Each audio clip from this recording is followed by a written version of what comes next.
Olá, boa tarde a todos e todas, sejam muito bem-vindos ao nosso canal Desenvolvimento Profissional, né? Anteriormente canal Formação Continuada, mas recentemente com a mudança que tivemos, o nome ficou um pouco mais adequado e certamente pode contribuir muito mais aí com a formação de todos. Meu nome é Tânia, sou técnica aqui da EFAP, né? Sou especialista da Unidade Técnica de Cooperação e Pesquisa e estou aqui fazendo a apresentação do nosso programa que está dentro da parceria, né? Educação e Saúde, com dois convidados muito especiais, né? Eu vou daqui a pouquinho chamá-los para que eles possam falar um pouquinho com vocês, mas recebemos hoje o Dr. Wilson Pereira de Souza, que é pediatra do Programa de Saúde do Adolescente da Secretaria do Estado de Educação de São Paulo, e junto com ele também temos o Dr. José Cássio de Moraes, né, que é professor da Santa Casa de São Paulo e colaborador da Organização Pan-Americana de Saúde, do Ministério da Saúde e da Secretaria Estadual de Saúde de São Paulo. Ambos vão conversar conosco sobre um tema bastante importante, muito pertinente nos dias de hoje, né? Bom, desde que do início da pandemia, né, no ano de 2020, nós recebemos muitas informações, nós sabemos de muitos fatos, mas o que de fato é verdade, o que precisa ser melhor esclarecido, e nesse sentido, nós trazemos aqui os dois médicos para que possam conversar conosco sobre um título bastante importante, Covid-19, o que fazemos com o que já sabemos, né? Então, para tratar desse tema tão importante, eu vou passar a palavra para o Dr. Wilson, né? Vou pedir para que ele também queira falar um pouco mais da sua formação ou da sua especialidade, fique à vontade. Dr. Wilson, ficamos muito felizes em recebê-lo aqui no nosso programa, né? E a nossa audiência também agradece bastante. Então, passa a palavra. Dr. Wilson, por favor, seja muito bem-vindo. Boa tarde a todos e a todas. É uma satisfação estar hoje aqui participando desse evento. Quero agradecer o convite também, né? E dizer que eu sou um médico pediatra, faço parte da equipe técnica da saúde do adolescente da Secretaria Estadual da Saúde. Então, é com alegria, com muita satisfação que eu estou hoje aqui e vou tentar, pelo menos, tirar todas essas dúvidas e deixá-los melhores em termos de conhecimento. Podemos começar. Eu achei por bem nós começarmos falando um pouco do Sistema Único de Saúde, né? Porque tem tudo a ver com esse momento dessa pandemia do Covid-19 que nós atravessamos, momento trágico que nós atravessamos no planeta, e em particular aqui no nosso país.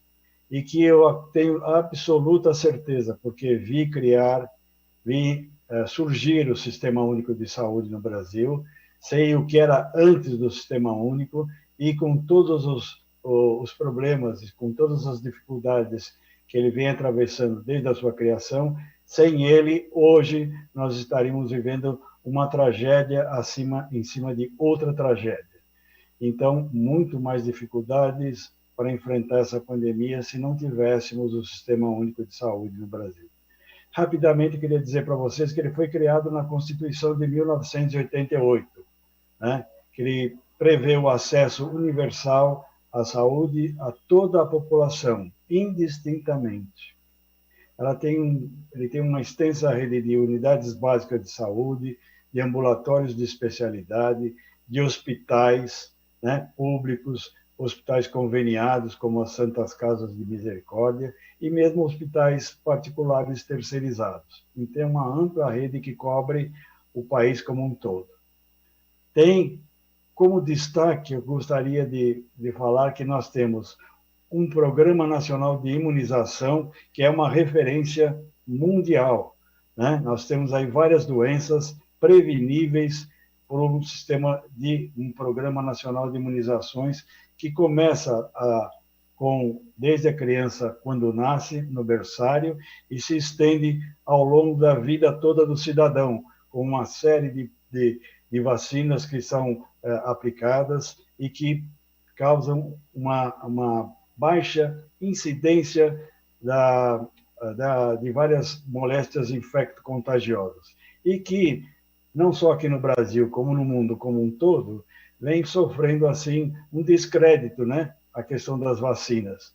muitas pessoas caindo na falsa ideia e na falsa divulgação contra as vacinas, mas as vacinas produziram no Brasil e no mundo uma queda muito grande da mortalidade infantil, principalmente. E também outro destaque do Sistema Único de Saúde é a disponibilidade de vários órgãos, né, de praticamente todos os órgãos do ser humano, quando estão disponíveis, eles podem ser transplantados naquelas pessoas que têm doenças graves e que o último recurso realmente é o transplante. Os transplantes de órgãos só é feito no Sistema Único de Saúde. Não existe possibilidade de nenhuma pessoa, nenhum cidadão no Brasil, ter essa oportunidade se não for através do Sistema Único de Saúde. Então, eu queria dizer para vocês da importância dele, do SUS, né? E, abrindo essa nossa conversa, parabenizar todos os profissionais de saúde que enfrentaram e enfrentam ainda, né, essa pandemia com grande habilidade, com grande denodo, produzindo situações realmente inimagináveis que só quem acompanha no dia a dia pode avaliar o que esses profissionais têm feito de um ano para cá. Pode passar a próxima. Bom, o primeiro item que foi colocado aí para a gente conversar seria como fazer um retorno seguro à escola. É um grande dilema, de fato é um grande dilema hoje. É um grande dilema para os pais, né, para os educadores, né, mas eu acredito que, seguindo esses itens que eu estou colocando aqui, eu tenho a certeza que esse retorno vai ser um retorno seguro à escola. Então, a primeira coisa é seguir rigorosamente os seguintes protocolos. Aquilo que é demandado desde o início da pandemia. O distanciamento social entre alunos, professores e demais funcionários. Né? Esse é o item número 1, porque a principal via de transmissão é a via aérea. Né? Quando a gente fala, a gente emite, né? Emite perdigotos, que a gente fala, micro partículas da saliva que contém o vírus do coronavírus, né? 19. Então, esse é o primeiro item. Então, todos aqueles que transitam no ambiente escolar têm que tomar cuidado com esse distanciamento, que hoje a gente preconiza de 1,5 m a 2 metros entre as pessoas. O uso de máscaras em tempo integral, porque a máscara evita, né, a saída desses perdigotos que muitas vezes contêm o vírus. A limpeza, a higienização e a ventilação adequada do espaço escolar são itens fundamentais também a serem observados para um retorno seguro à escola. Né? A gente sabe que muitas vezes, ainda por pouco tempo ou por algum tempo, o vírus pode permanecer em alguns espaços e com ele a pessoa manuseando pode levar esse vírus a adentrar o seu organismo. A disponibilização de locais para a higienização das mãos com sanitários e álcool gel, certo? Porque as mãos também é um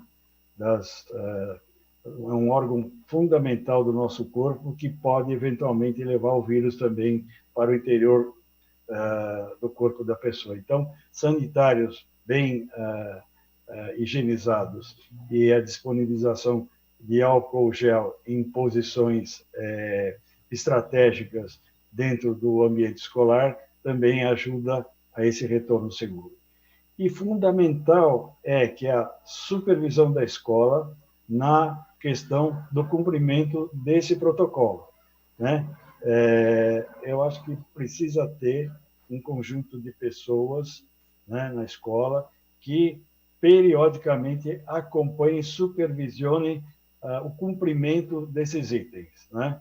Então, esse é um dado importante e vai trazendo para todos aqueles que militam no ambiente escolar vamos dizer assim, um envolvimento com a proposta, porque vem que a direção da escola comprou a ideia e está fazendo todo o possível para aquilo que aconteça, porque as crianças, realmente, os alunos, de uma maneira geral, estão sentindo falta desse convívio, estão sentindo falta dessa convivência, dessa troca com os coleguinhas, com os amigos, né? Então, isso também está trazendo para essas crianças e para esses adolescentes problemas de saúde mental, né? Apesar de todo o esforço de escola, de aulas online, mas nada como uma eventual convivência e contato, mesmo que seja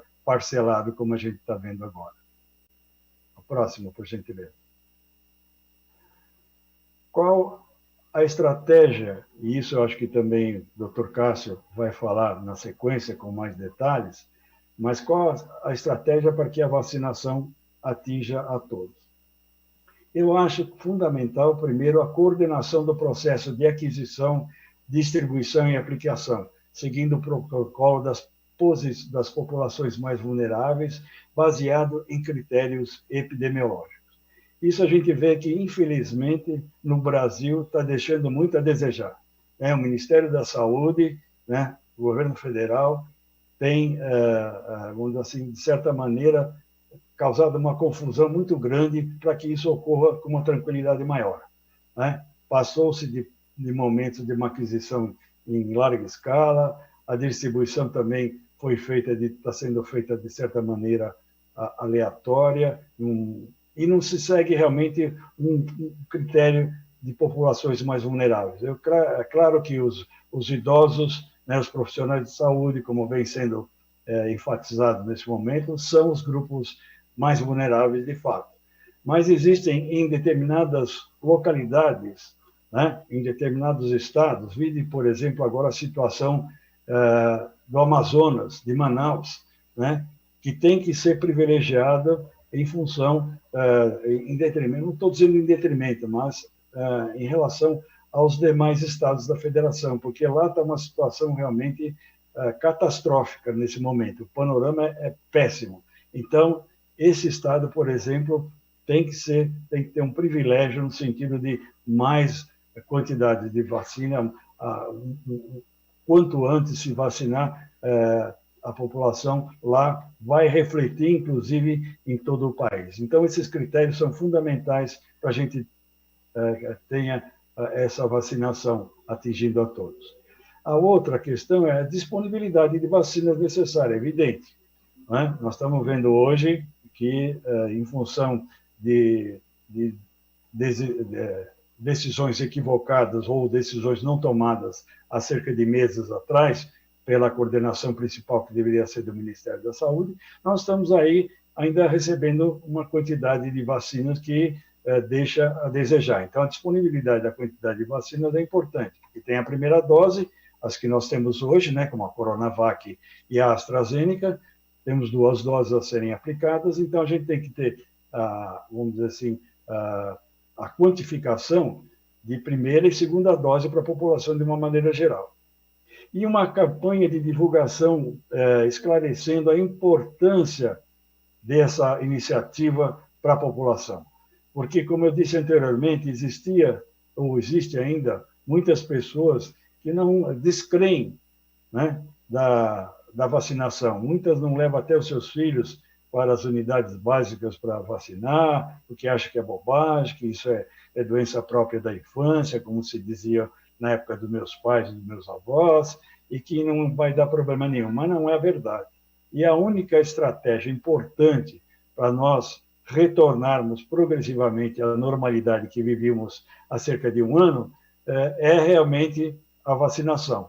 E dizer que essas 2 vacinas que estão disponíveis hoje, a Coronavac, do Butantan, e a AstraZeneca, que agora vai estar assumindo através do Biomanguinhos no Brasil, são absolutamente seguras, né? Outras tantas poderão há de vir, né, no protocolo também. Mas essas duas, que são o carro-chefe de vacinação no Brasil, são absolutamente seguras e eficazes para enfrentarmos essa situação. O próximo.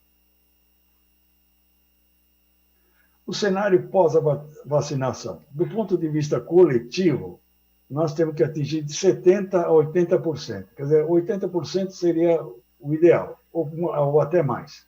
Mas esse número já é uma meta, vamos dizer assim, que daria tranquilidade para todos nós. Porque vacina não é uma questão só individual, é principalmente e particularmente coletiva. Nós estamos vivendo hoje essa situação da pandemia e podemos avalizar muito bem o que isso representa como uma medida de saúde pública fundamental. Não é a questão, é claro que a questão individual ela é importante, mas ela se reflete no coletivo e corta, vamos dizer assim, o contágio, corta a contaminação. Então, do ponto de vista coletivo, nós temos que ficar atento para ter esse dado efetivamente acompanhado. Do ponto de vista individual, 2 a 4 semanas depois de ter tomado a segunda dose de uma das vacinas aplicadas no Brasil, cada um individualmente pode se sentir protegido. Algumas delas, como inclusive a AstraZeneca, tem sido divulgado que oferecem até na primeira dose já uma proteção bastante importante. Mas todas elas, tanto a Coronavac como a AstraZeneca, esse espaço de tempo aí da segunda dose já dá uma tranquilidade individualmente para cada um do cidadão que for contemplado com essa segunda dose.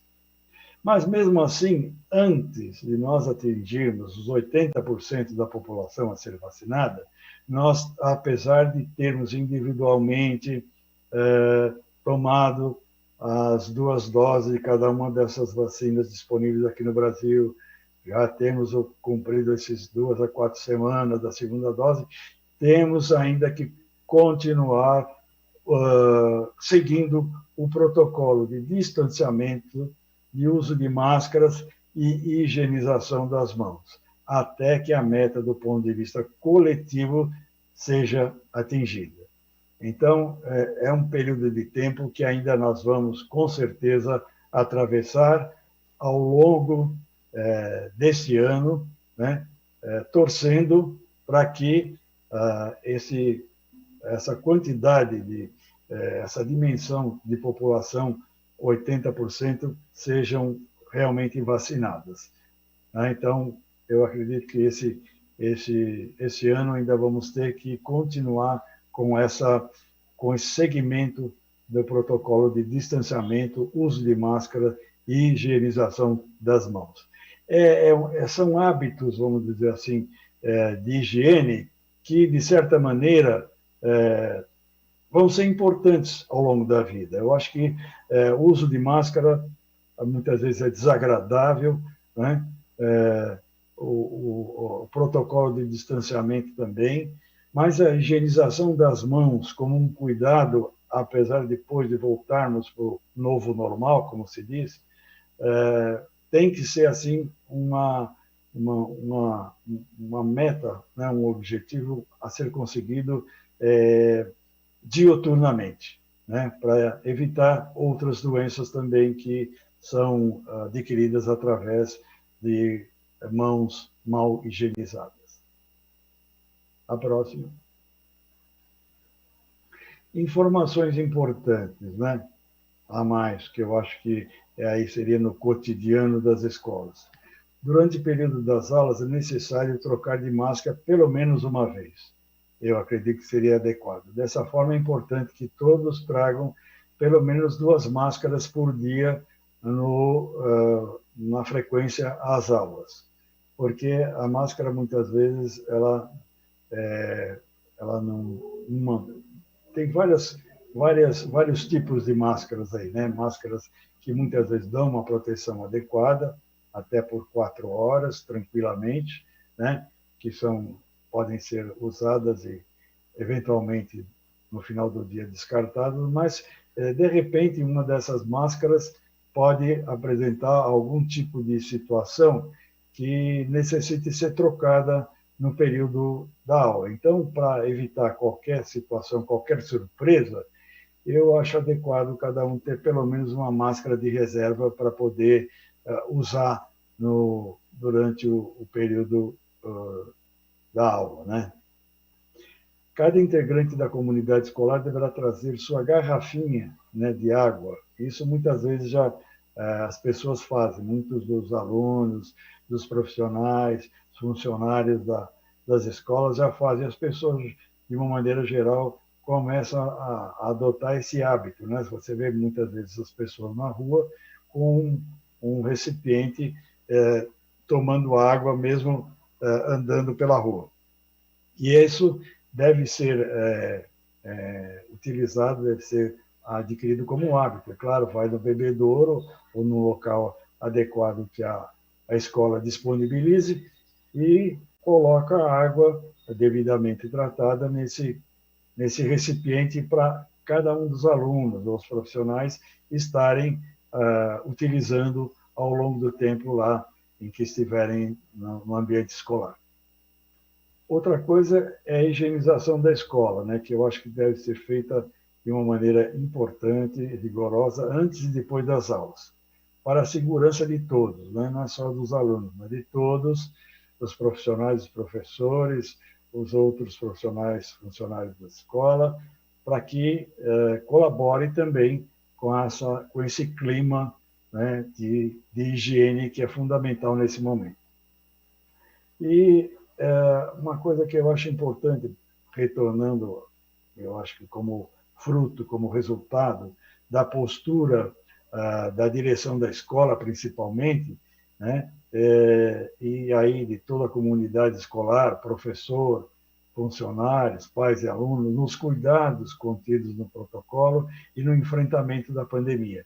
Isso deve ser mantido com rigor. Eu acho que esse envolvimento, né, e o entendimento desses itens como importante, principalmente por parte da direção da escola e do acompanhamento, do rigor que cada direção vai ter no seguimento desse protocolo, vai trazer um resultado exitoso, né, nesse ambiente escolar.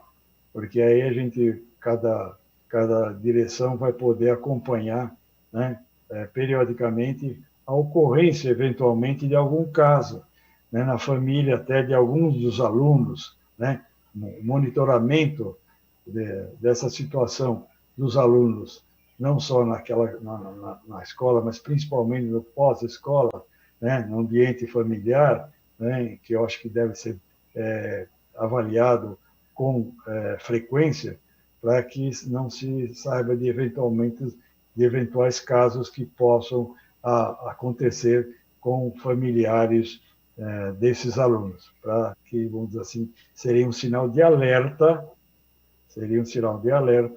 para que a escola avaliasse com mais rigor o cumprimento desse protocolo.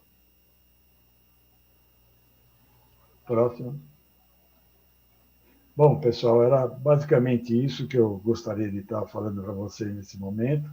Agradecer mais uma vez a oportunidade que eu tenho de estar em contato com esse setor da Secretaria de Educação do Estado de São Paulo e dizer que, para nós, no Programa de Saúde do Adolescente, esse trabalho intersetorial nós já realizamos há um bom tempo, né? Nós tivemos envolvido com projetos como o Prevenção Também Se Ensina, né, que veio junto com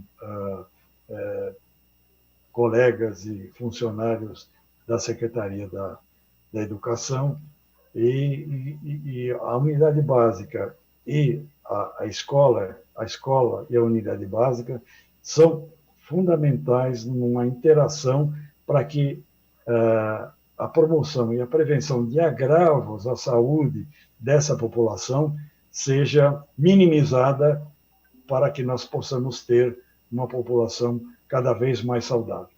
Bom, de uma maneira geral, era isso que eu queria falar. Deixo as considerações para o espaço reservado para algum tipo de questionamento. Obrigado e até mais. Eu que agradeço, doutor Wilson. Nós agradecemos a sua excelente fala, né? Temos algumas questões aqui, mas nesse momento também nós temos a presença do doutor José Cássio, né? A gente tinha uma programação para que ele pudesse entrar agora às 4, e aí eu acho que a gente pode combinar um pouquinho. Ele entraria agora e ao final a gente traria todas as perguntas? Poderíamos Sim, fazer dessa forma? por mim tudo bem. Ah, então tá bom. Bom, então deixa um recado aqui, né, aos nossos espectadores aqui no aplicativo e também pelo canal do YouTube no Centro de Mídia, tá? Então vocês podem assistir as palestras e depois colocar suas perguntas aqui no chat. Nós contamos também com a moderadora, a Patrícia, que nos acompanha aqui também da EFAP, e eu também estou acompanhando aqui, então vocês podem lançar suas perguntas, que ao final das palestras a gente já traz aqui para os doutores responderem para nós aí algumas questões. Eu passo a palavra para o doutor José Cássio, por favor, né, pedir para que ele se apresente também, eu já apresentei no início do programa, vou pedir para que ele o faça, né, com as próprias palavras. Estamos muito satisfeitos também que tenha aceitado o nosso convite e passamos aí a palavra. Doutor José Cássio, fique à vontade, por favor, seja muito bem-vindo. Muito obrigado, para mim é muito importante esse trabalho conjunto com as escolas, né, desde que eu era responsável pela vigilância epidemiológica do Estado, a gente vê a importância da escola no sentido de conscientizar a população, de informar a população adequadamente sobre os problemas. E, além disso, eu tenho uma filha que é pedagoga, então isso também já me faz uma atração especial para essa área. E a gente está discutindo muito, o que foi abordado aí a questão das escolas nesse momento, né? Então, vou tentar compartilhar minha tela, tá certo?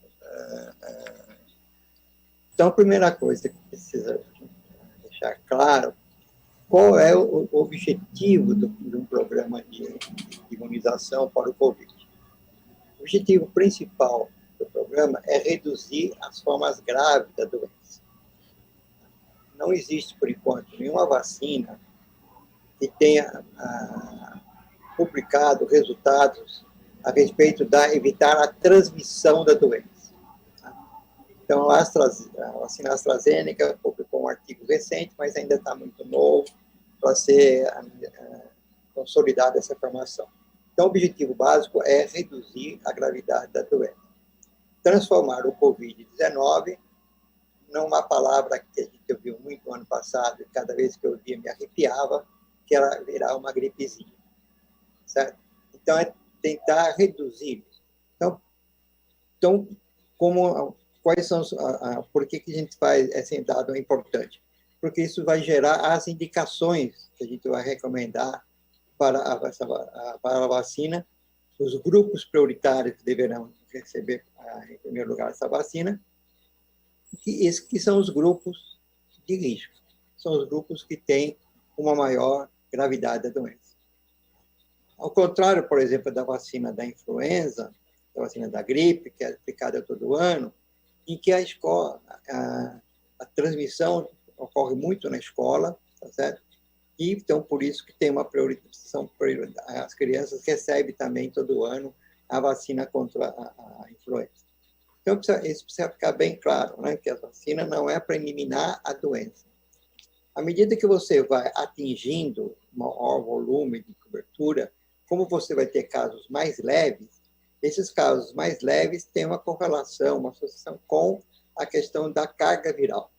Então, a carga viral vai diminuindo e, com isso, você diminui a transmissão. Mas, para isso, precisamos chegar a uma cobertura vacinal de 70% a 80%. Né? E a cobertura vacinal depende de uma pequenina coisa que não foi muito pensada, que foi a questão das vacinas, né? Que a gente precisa ter um estoque necessário de vacinas para poder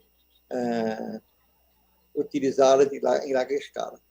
Só para recordar vocês, nós temos 40 mil salas de vacina no Brasil, podendo chegar até 50 mil se a gente conseguir, na hora que a gente consegue espalhar, que é o número de salas numa campanha.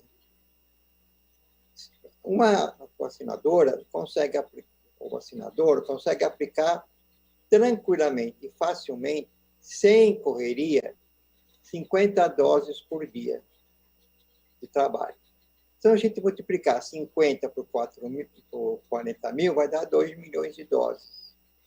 Isso pode chegar até 3 milhões se a gente aumentar a produtividade e dar um apoio à sala de vacina, no sentido que a vacinadora fica mais encarregada de aplicar a vacina e outras pessoas ficam fazendo a parte de registro dos dados vacinados. Então, nós temos uma estrutura do Programa Nacional de Imunização muito grande, tá? Que a gente conseguiria aplicar quase 50 milhões de doses por mês. Tá? Então, hoje, a gente dispõe de quase 12 milhões de doses, e que foram, na primeira fase, para a primeira dose, estão reservadas 6 milhões de doses. Então, fica um processo muito lento, porque nós tem que ir atrás das pessoas que são prioritárias. As pessoas prioritárias têm que ir procurar a unidade de vacinação, tem que fazer a seleção dessas pessoas, se elas estão ou não estão no grupo de risco. Então, tudo isso vai atrasando o processo. Então, se a gente tivesse um abastecimento, como a gente tem influenza, que é em quase 80 milhões de doses por ano, essas 80 milhões poderiam ser aplicadas em 2 meses ou mês e meio. Tá? Então, isso repercute muito no Programa Nacional de Imunização. Você não aproveita a estrutura que tem para imunizar. Bom, em face, então, recordando, aqui o objetivo é a redução da mortalidade causada pelo coronavírus. E o dado específico é a manutenção da força de trabalho dos serviços de saúde e serviços essenciais. O intuito de você também, da mesma maneira que a gente faz distanciamento social, uso de máscara, tentar reduzir a demanda hospitalar. Tá? E, então, você tem necessidade de vacinar os indivíduos de maior risco e aqueles que são imprescindíveis para uma atenção à população, que são os trabalhadores de saúde. Então, o Ministério da Saúde divulgou no dia 15 de fevereiro, segunda-feira agora, essa ordem que seriam as pessoas, a ordem dos grupos que iriam receber a vacina do Covid. Hoje, acabei de ver na hora do almoço um noticiário que o Fórum dos Prefeitos solicitou que os trabalhadores na área de educação fosse também priorizado, tá certo? Então, eu não sei como é que vai ficar isso, porque, como vocês vão ver, é um volume importante de pessoas, tá? Então,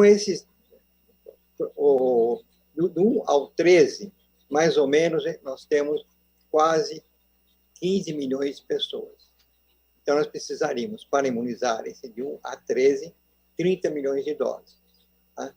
Nós estamos vacinando hoje, no máximo, 5 milhões e meio de pessoas. Tá? Então, essa foi uma ordem que foi estabelecida levando em conta o risco e levando em conta a essencialidade do serviço de atenção médica, não outros serviços essenciais. E os trabalhadores da educação, né, tanto do ensino básico e do ensino superior, somariam 3.500 pessoas, né?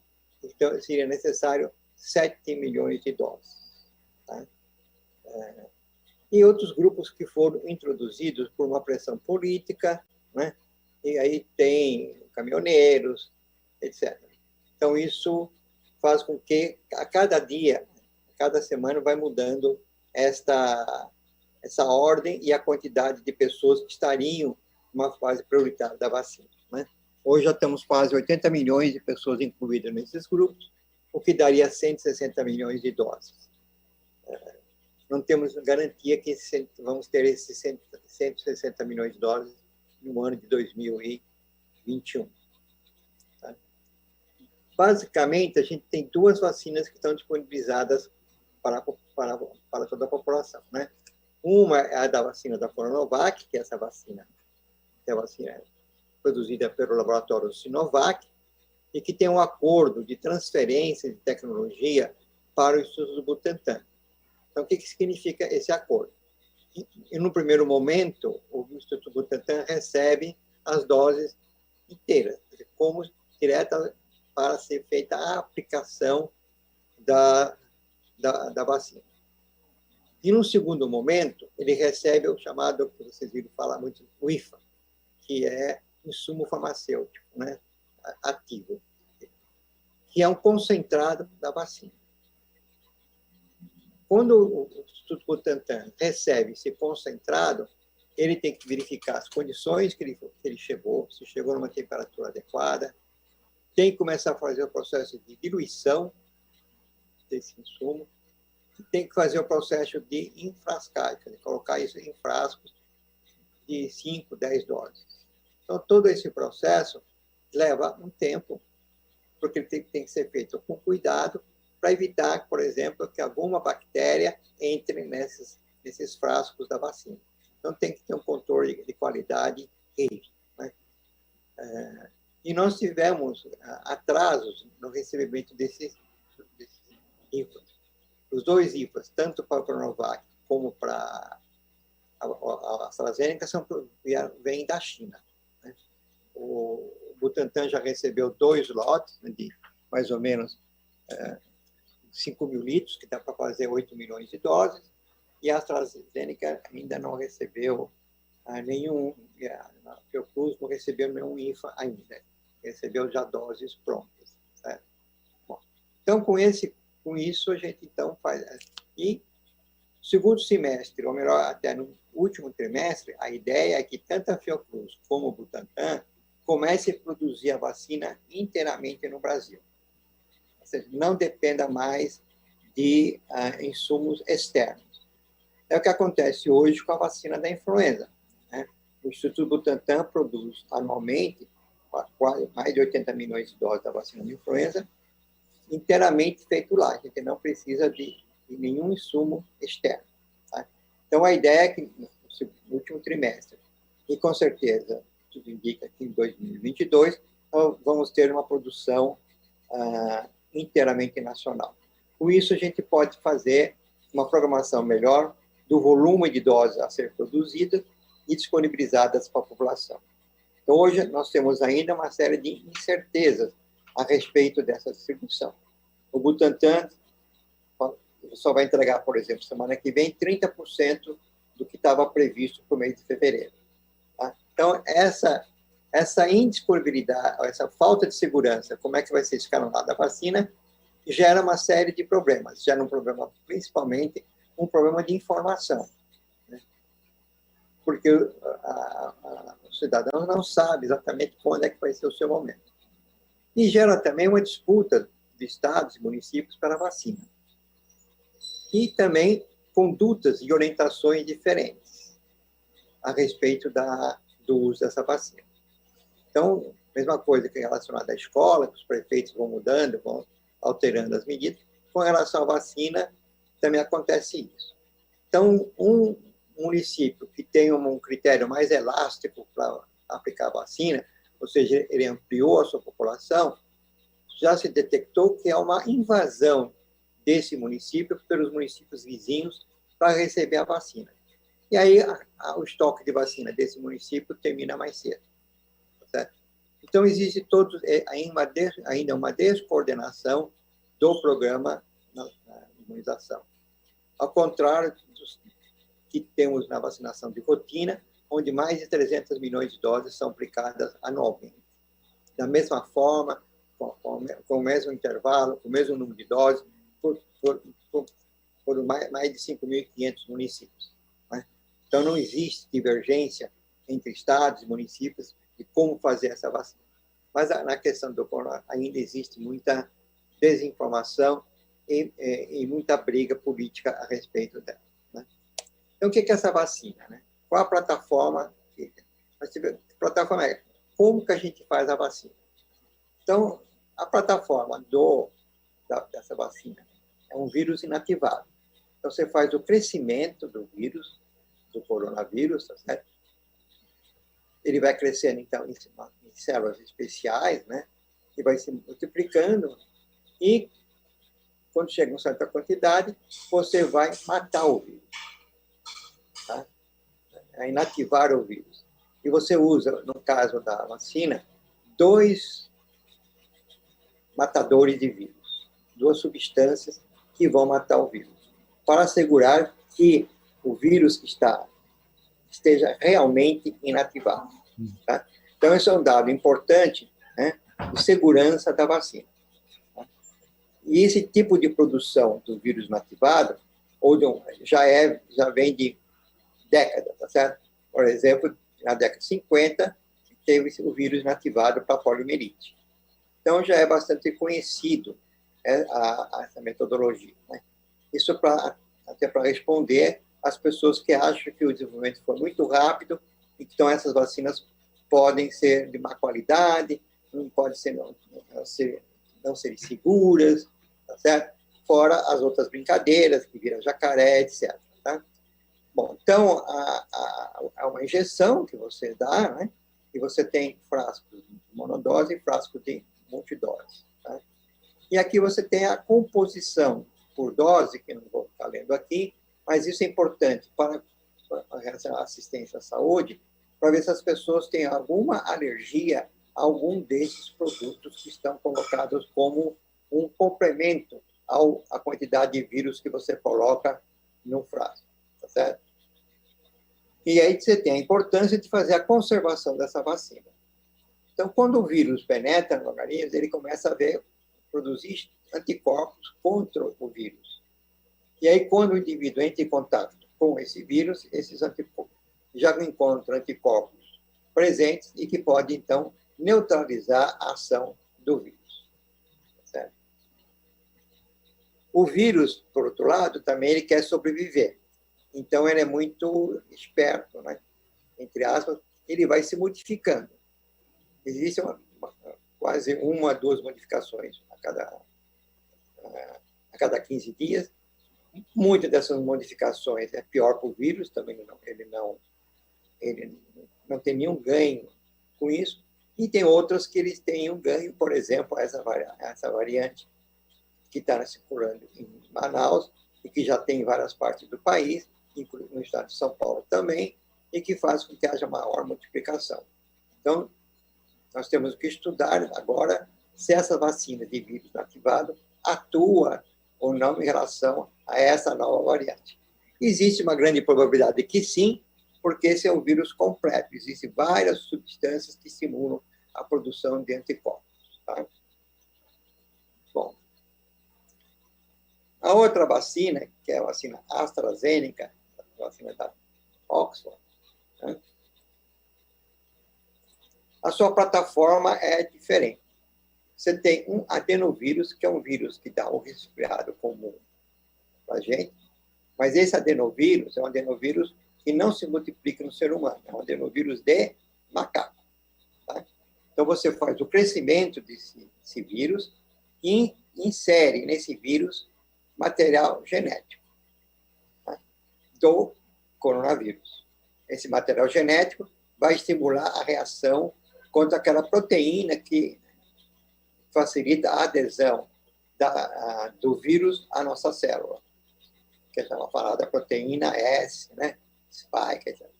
Então, essa vacina é formada por adenovírus vivo, esse adenovírus com material genético. Só que esse adenovírus, como ele não é um adenovírus humano, é um adenovírus de macaco, ele não se multiplica no nosso organismo. Tá? Então, ele só solta esse material genético que vai estimular as nossas células a produzir anticorpos contra o vírus. Tá? E sempre a faixa etária é acima de 18 anos. Tá? Não temos ainda nenhuma vacina que tem abaixo de 18. A Pfizer, que não temos aqui, pode ser aplicada com menos de 16, mas ainda não temos uma vacina para crianças, tá? Em razão do que aquilo que eu comentei antes. A vacina não foi feita para evitar a transmissão. A vacina foi elaborada para reduzir a gravidade.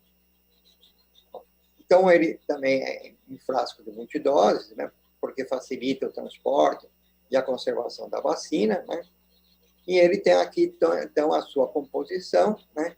Que é um vírus recombinante chimpanzé deficiente de replicação, ou seja, ele não se multiplica dentro da célula. E que você, então, vai colocar uma proteína, que é a proteína S, que é a proteína que faz a junção do vírus à célula. Então, permite que o vírus penetre na célula. E quando o vírus penetra na célula, essa célula vai virar uma fábrica de produção de vírus. Né? Então, ele vai produzir os vários componentes do vírus e, com isso, vai sair dessa célula, e essa célula também morre. Então, milhões de vírus podem ser fabricados em pouco tempo. Tá? Então, você tem também uma temperatura adequada para ser conservado.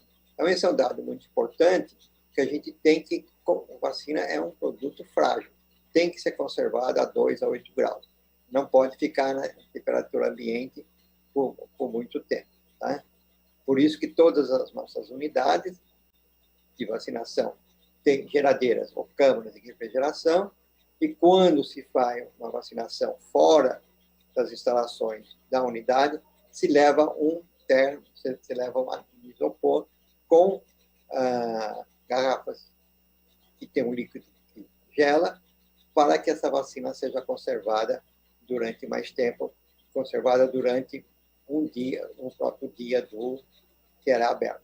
Tá? Então, quando a gente abre a vacina, abre a multidose, nós precisamos utilizar essa vacina no mesmo dia.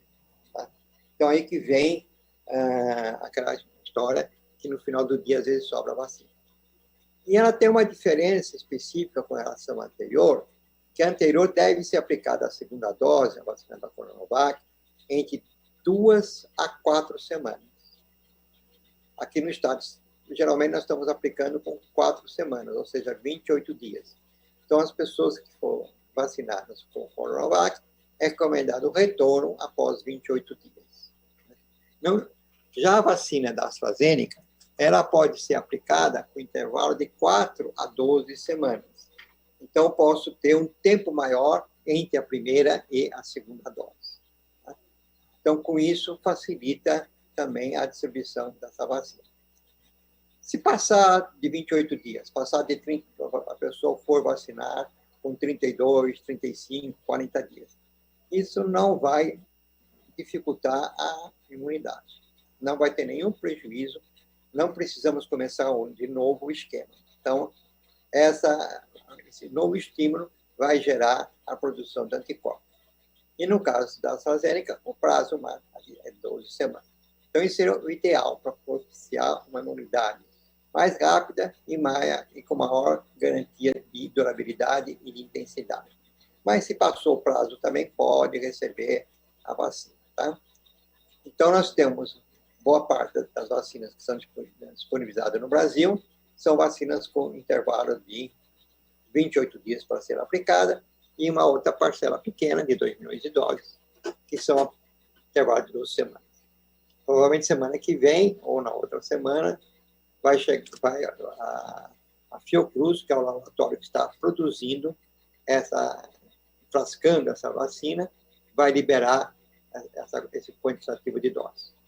Da mesma forma, do Butantan, essa vacina, no segundo trimestre desse ano, vai ser produzida também aqui no Brasil. Então, nós temos que ter local para reproduzir esse adenovírus, local para produzir esse material genético, inserir esse material genético no adenovírus e misturar com todas essas substâncias que estão aqui abaixo relacionadas, tá certo?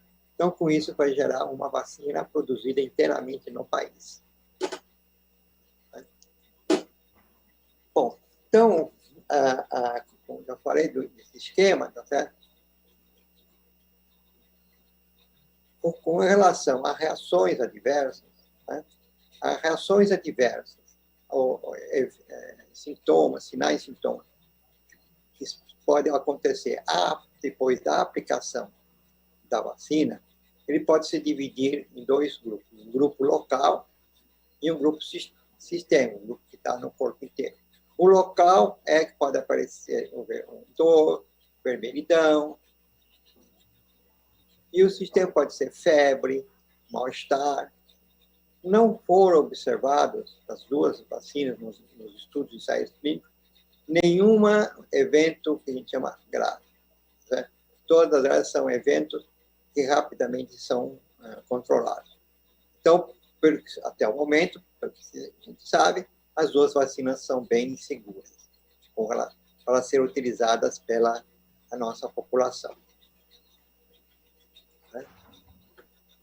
Sempre tem uma questão que é perguntada, a questão das gestantes, lactantes e puérperas. Quando nós fazemos um ensaio clínico de uma vacina ou de qualquer produto farmacêutico, normalmente as gestantes e lactantes e puérperas são excluídas desse ensaio. Elas não é feito porque pode haver, teoricamente, algum efeito ao feto. Na fase pré-clínica, seja feita em animais, não foram observadas nenhuma alteração do feto dos animais com essas duas vacinas. Né? E existem vacinas que já são utilizadas por gestantes, inclusive vacinas de vírus vivo. Tá certo?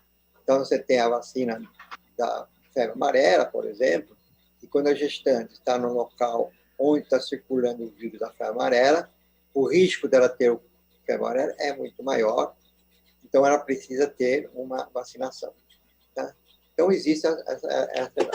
Como não foi avaliado, a gente precisa analisar, sempre pesar o benefício e o risco.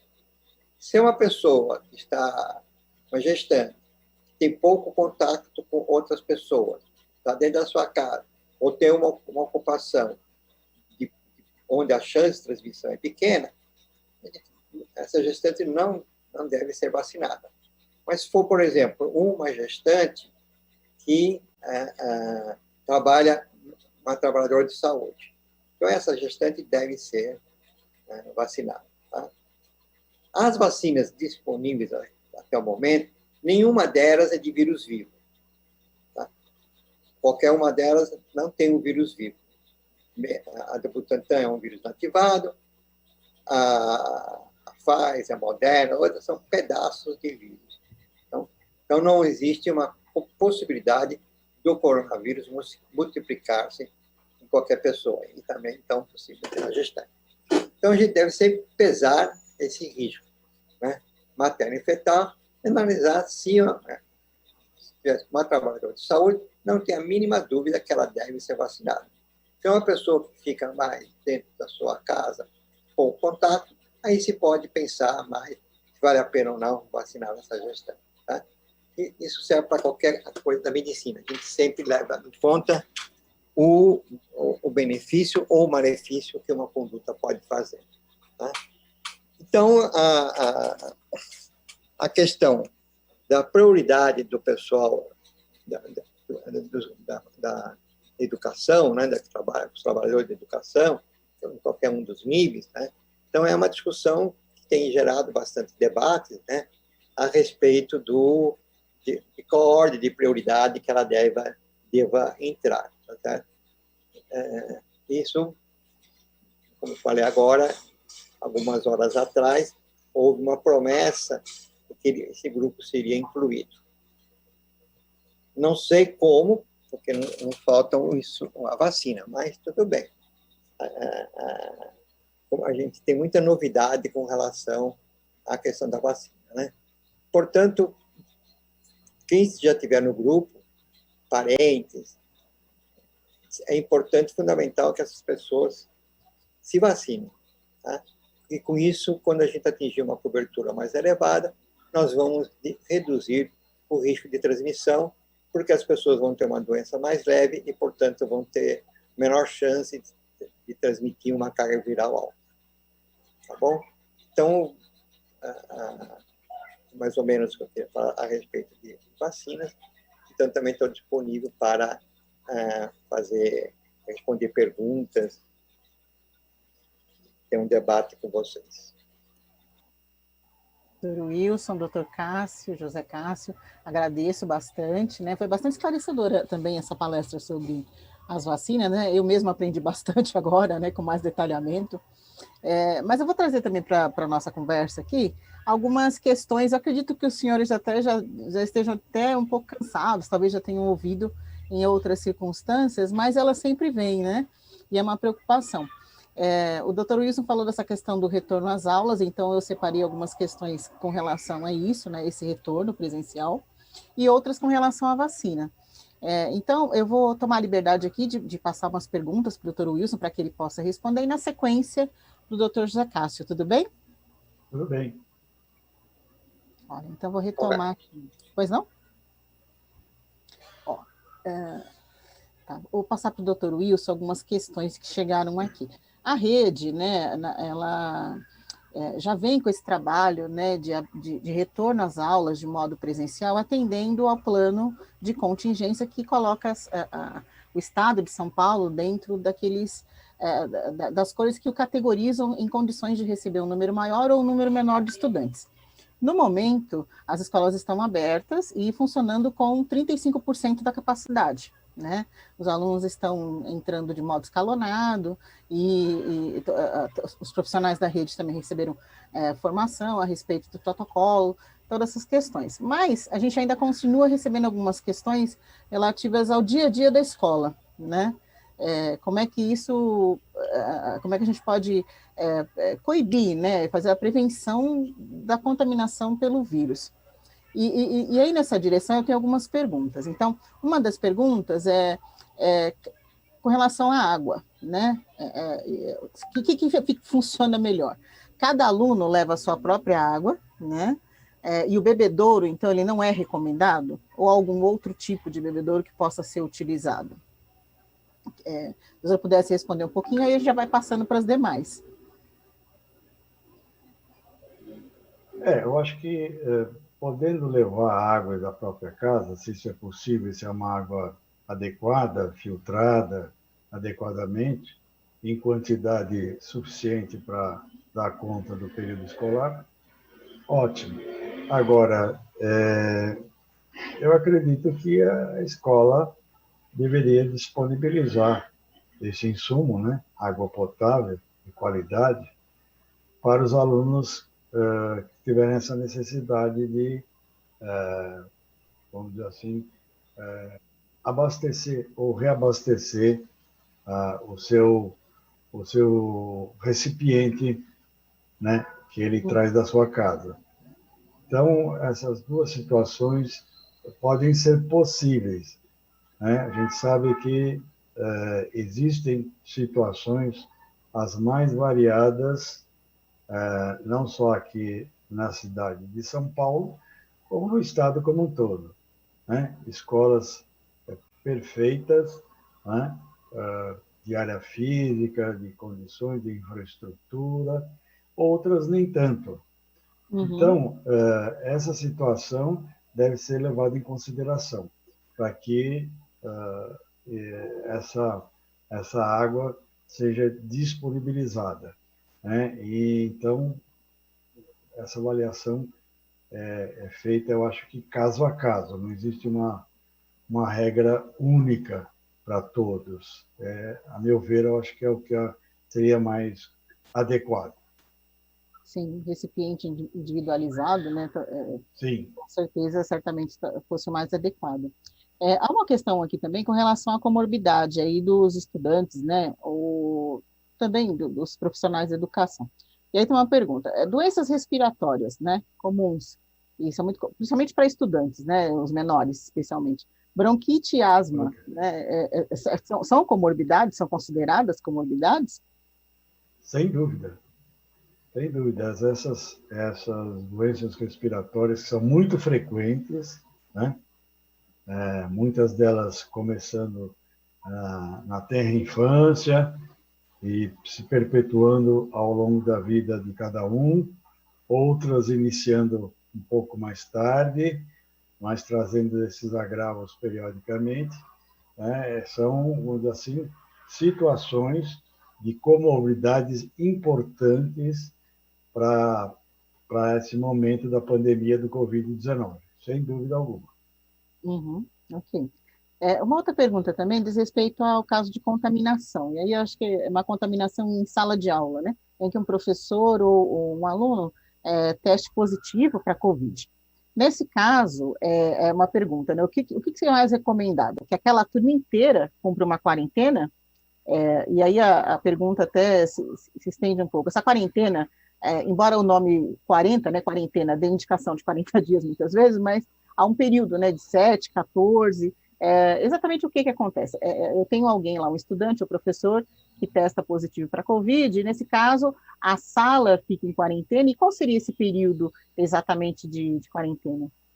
Essa sala deve ficar em quarentena mesmo. Quarentena é um termo que foi usado já no século passado, no início do século passado, o século XIX, inclusive, mas que para o caso específico de cada doença é levado em consideração o período de contaminação e aí de transmissibilidade.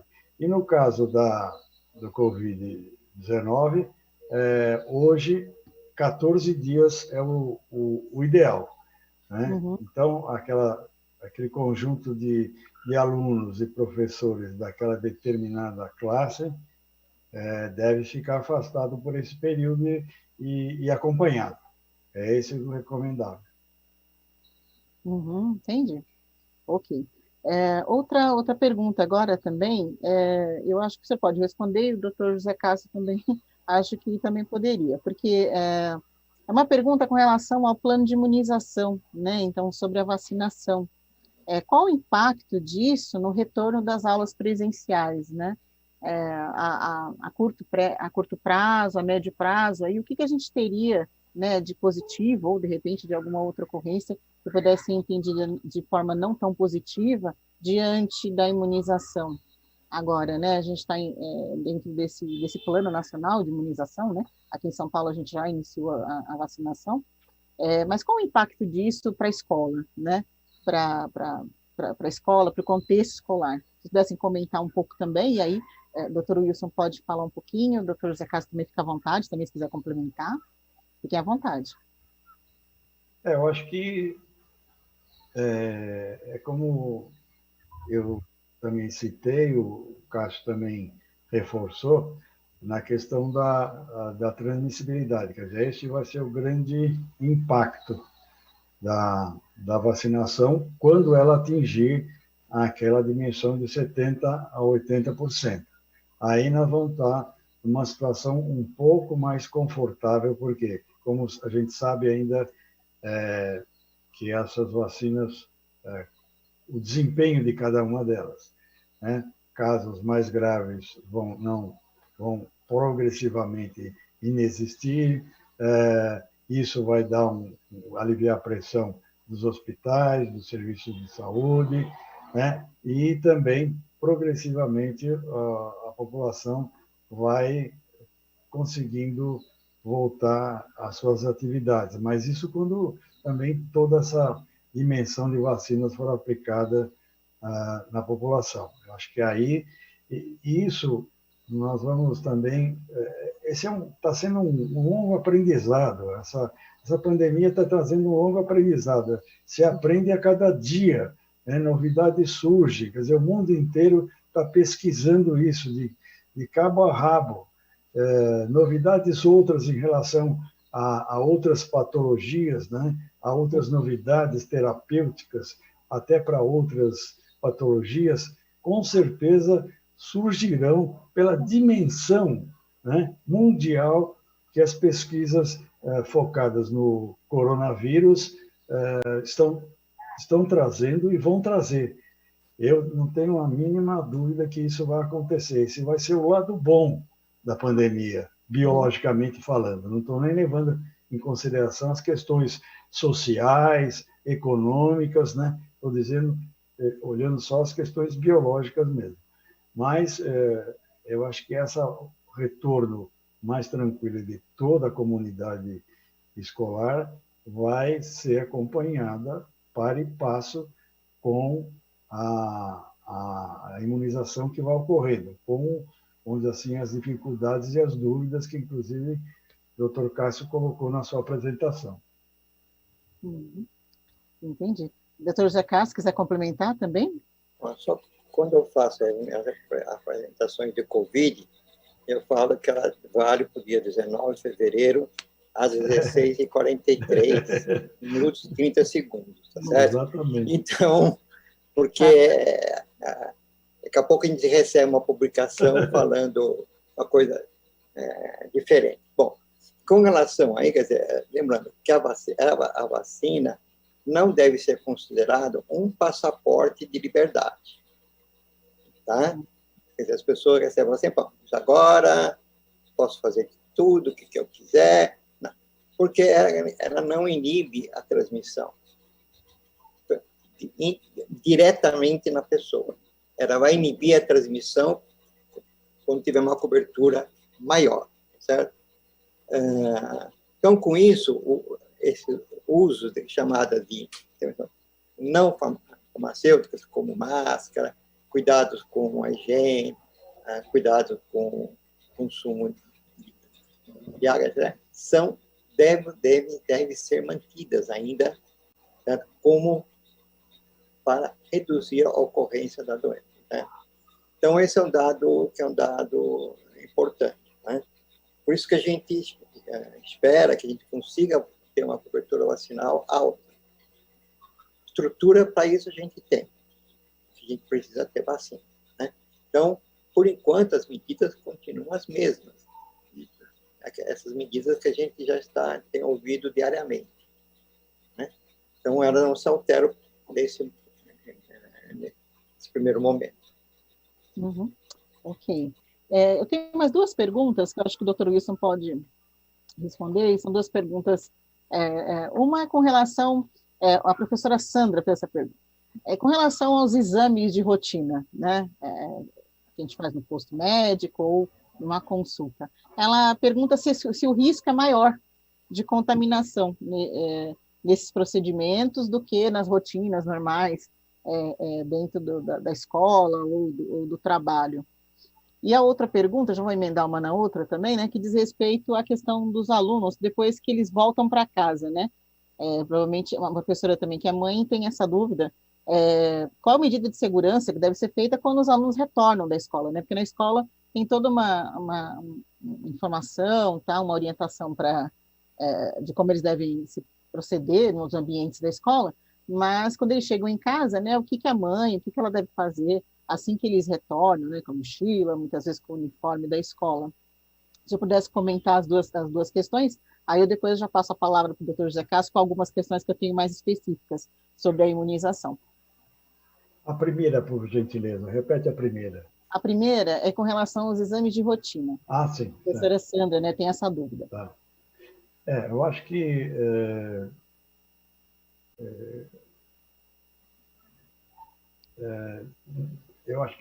você deve procurar o serviço de saúde. Né? É claro que existem pessoas que têm doenças crônicas que devem ser acompanhadas periodicamente, né, para avaliar como é que está sendo o desenvolvimento dessa doença. Porque o corpo muda, a doença também muda de patamar e o médico precisa avaliar e dar a conduta referente àquele momento que esse paciente, usuário da unidade básica, de qualquer serviço de saúde que ele está matriculado e é acompanhado, ele deve fazer. Eu acho que esses que têm essas doenças crônicas e que necessitam esse acompanhamento devem fazer rotineiramente conforme a indicação do médico. Agora, as demais que não têm nenhum tipo de urgência do ponto de vista físico, né, aparentemente encontram-se saudáveis, esse não é o momento, eu acredito que não é o momento para estar buscando serviços de saúde. Né? Eu mesmo, por exemplo, vou citar uma situação que eu estou passando. Eu tenho um colega oftalmologista que me indicou, né, fazer a operação de catarata, né, implantar uma lente, essa coisa toda, mas não é uma questão de urgência nesse momento. Eu vou fazer, eu estou me programando para fazer, mas vou aguardar, né, esse panorama da Covid se estabelecer melhor. Eu já tomei a primeira dose da vacina, da AstraZeneca, eu tomei da AstraZeneca, né? A questão de 3 semanas. Então, a pessoa deve levar em consideração todos os riscos-benefícios, como, vamos dizer assim, o Dr. Cássio enfatizou na questão da vacinação. No caso da outra pergunta,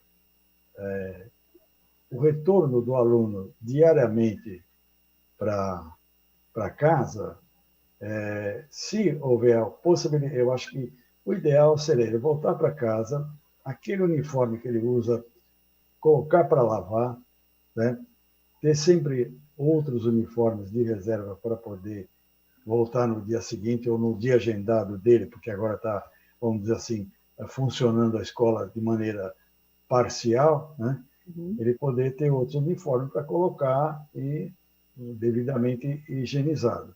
Chegar em casa, tomar um banho, essa coisa toda, fazer higiene corporal, que é, vamos dizer assim, rotineira de todos nós, deve ser rotineira de todos nós, para poder, inclusive, dar, vamos dizer assim, um certo resguardo do ponto de vista de algumas outras possibilidades de transmissão.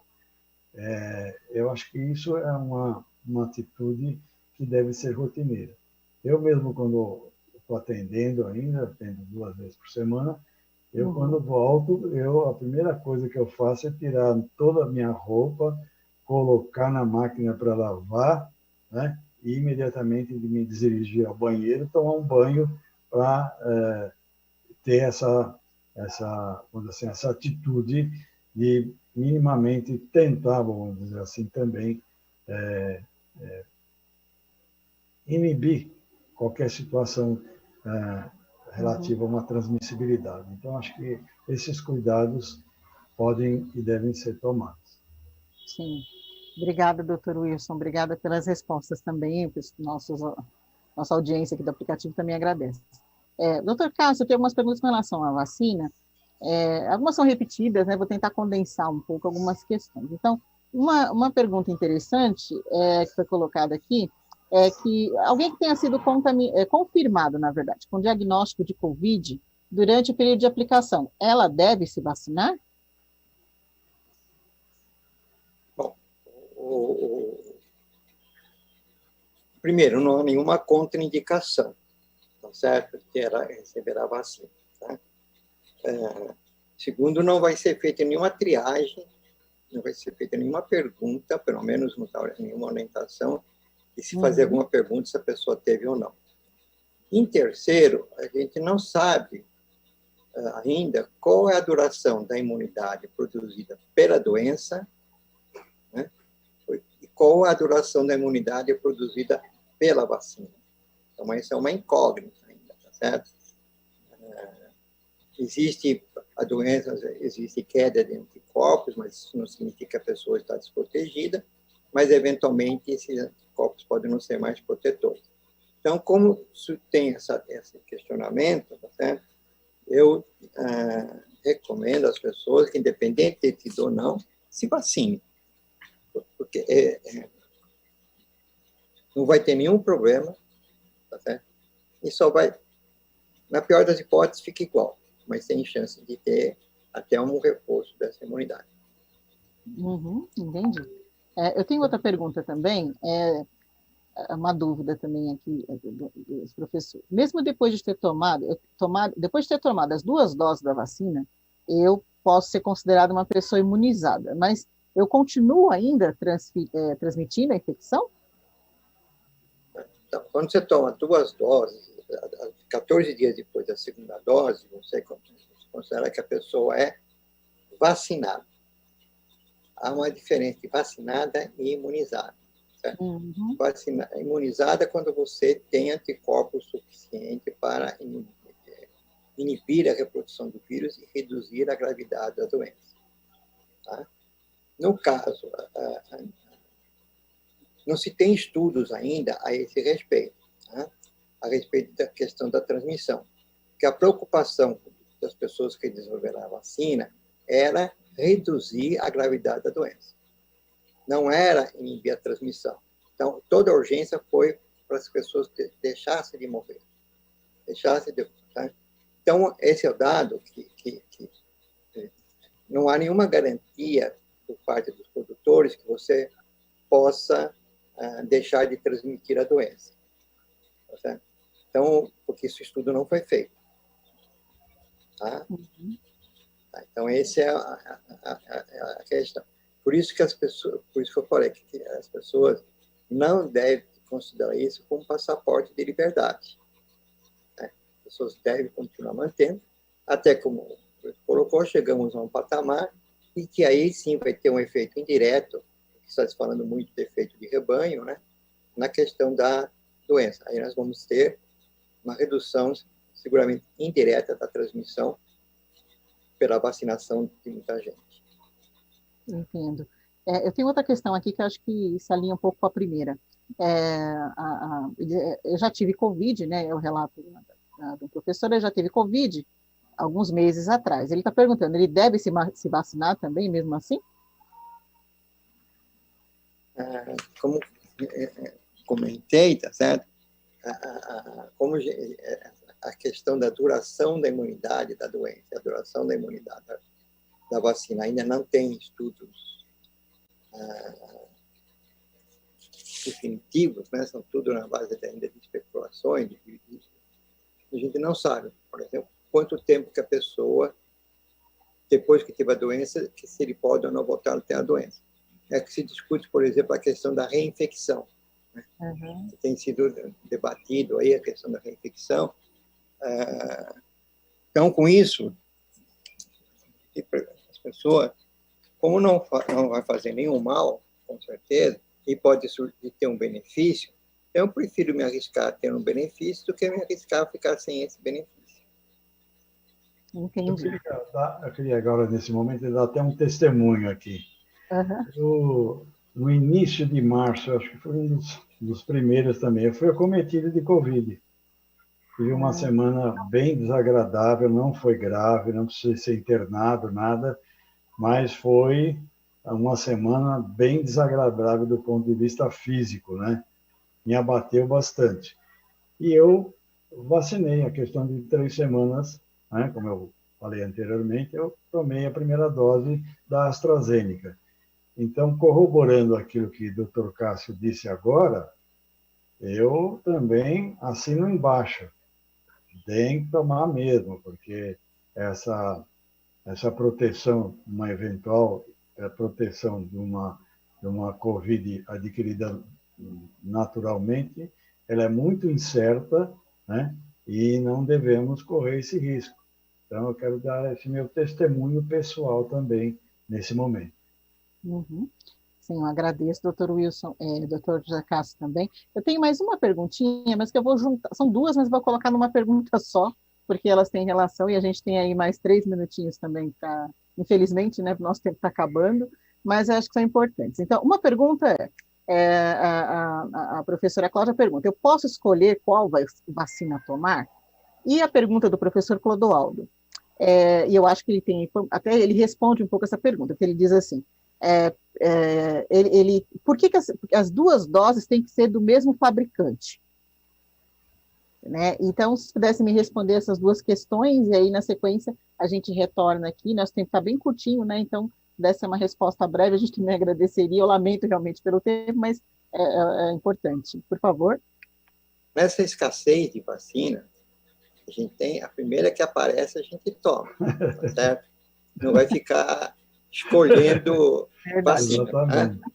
Tá? Em segundo lugar, como as vacinas têm formas diferentes de serem feitas, não há nenhum estudo de intercâmbio, de você começar a vacinar com uma vacina e com outra. Então, não se tem garantia que se vai haver ou não prejuízo da proteção. Então, portanto, como não se sabe isso, o melhor é tomar a mesma vacina. Então, você vai ter que tomar a AstraZeneca, certo? E eu tomei a primeira de Coronavac, vou ter que tomar a Coronavac, tá? Porque senão a gente não dá, a gente não tem segurança para afirmar isso, tá? Pode ser que no futuro a gente tenha. Hoje não é recomendável. Pode ser que daqui 5 minutos surja um trabalho falando isso. Mas eu acho que isso vai demorar um pouco, porque não estão sendo feitos estudos de você misturar a vacina uma com a outra. Né? Sim, entendi. Concordo plenamente, eu acho que é por aí mesmo. Por aí Não, mesmo. eu também concordo, acho que fica, né, fazer o controle de vacinas, né, que tem uma metodologia diferente aí na sua fabricação, fica um pouco mais difícil. Mas, enfim, a gente está bem no finzinho, né, da nossa transmissão aqui, eu tenho 1 minutinho, então eu vou aproveitar para agradecer grandemente aí, né, o Dr. Wilson por estar com a gente aí, falando um pouquinho sobre as questões do Covid-19, do retorno presencial às escolas, de recomendação sobre a vacinação. Agradecer fortemente também o Dr. José Cássio, que de modo muito simpático também aceitou o nosso convite, né, e veio nos explicar um pouco mais sobre a vacina. Somos muito gratos, né, porque foram informações muito ricas e bem detalhadas, né, e de repente a gente tem uma clareza melhor aí sobre as vacinas, sobre a sua eficácia, e de fato elas vêm trazer para nós aí uma melhora, pelo menos naquilo que a gente tem da vida, né, do trabalho, das relações e também para a escola. Então, agradeço muito a presença de todos vocês também, que nos acompanharam aí pelo aplicativo, né? Lembro que fica disponível para vocês depois no YouTube, no canal oficial do Centro de Mídia, o vídeo para que vocês possam assistir novamente essa transmissão, tá bom? E eu agradeço muito a companhia de todos, né? Agradeço mais uma vez Dr. Wilson, Dr. José, e me fico aqui à disposição de vocês também, tá bom? Um forte abraço a todos. Obrigada. Eu que agradeço, estou à disposição.